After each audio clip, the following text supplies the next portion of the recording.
Ustedes se preguntarán qué hago yo aquí. Pues es que aquí es donde terminó todo, donde la corrupción acabó con la promesa de una carretera que iba a conectar el país. Esto es la adición, la famosa adición Ocaña-Gamarra de la Ruta del Sol 2, la que fue obtenida por sobornos y miren cómo quedó. ¿Quién va a pagar los platos rotos de la corrupción? Miren cómo van las cosas.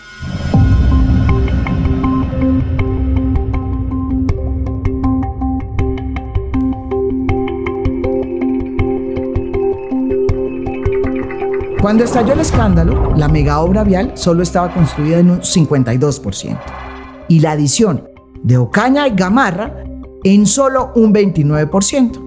2 meses después de que los brasileros denunciaron al ex viceministro García Morales por haber recibido una coima de $6.5 millones, el gobierno de Santos terminó de mutuo acuerdo entre la ANI y la concesionaria el contrato de la Ruta del Sol 2. Y la carretera fue revertida al Estado con la promesa de que se iba a abrir una nueva licitación en diciembre de ese mismo año, 2017, para poder, obviamente, terminar la carretera e impedir que se convirtiera en un elefante blanco tragado por la manigua. Sin embargo, ya han pasado 2 largos años y no se ha abierto la licitación. Esa obra se pudiera haber iniciado hace 2 años, desde el momento en que los activos revirtieron a la nación. Entonces, si no se ha hecho la obra todavía, supongo que es por limitaciones presupuestales.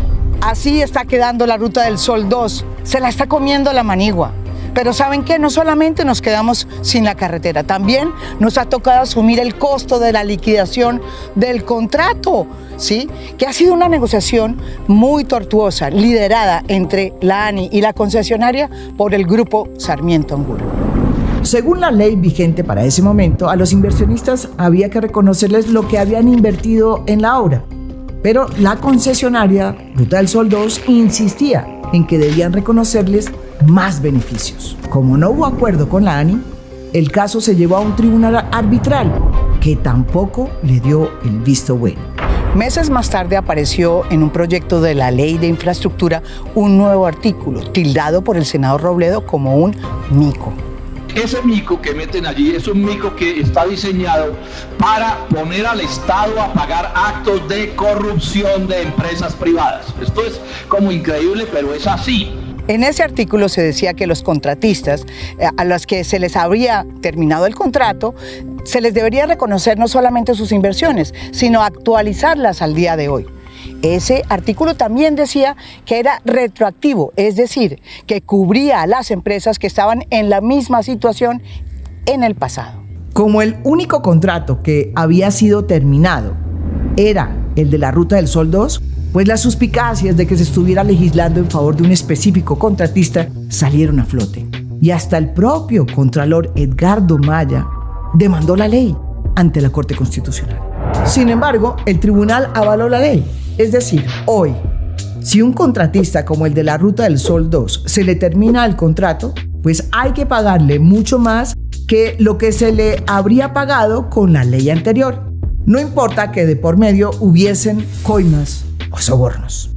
Por si fuera poco, el gobierno estuvo a punto de pagar la deuda que se le debe a los bancos por parte de la concesionaria por 1.2 billones de pesos con dineros del presupuesto, es decir, con dineros que pagamos los colombianos a través de los impuestos. Todo porque dizque así lo decía la nueva ley de infraestructura.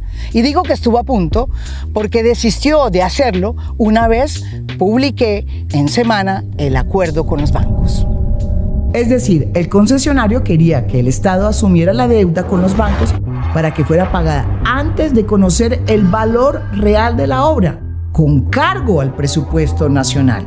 Con cargo, es decir, a nuestros impuestos. Dicen que la justicia tarda pero llega. Y en esta serie finalmente llegó.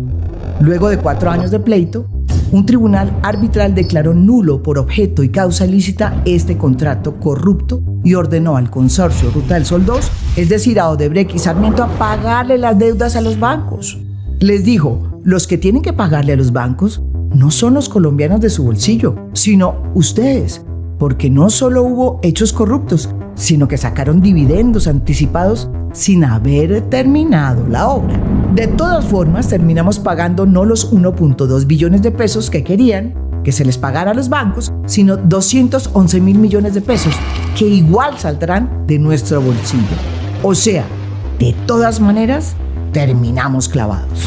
Pero a pesar de este triunfo, nos quedamos sin carretera y sin el desarrollo que iba a traer para varios departamentos. Así nos pasó con el túnel de la línea, la vía al llano, el puente de Chirajara, la navegabilidad por el río Magdalena. Casi 900 obras están así, sin terminar, por un valor de 3.2 billones de pesos, casi lo que se pretende recaudar con la nueva reforma tributaria. Así de grande es la corrupción en el país.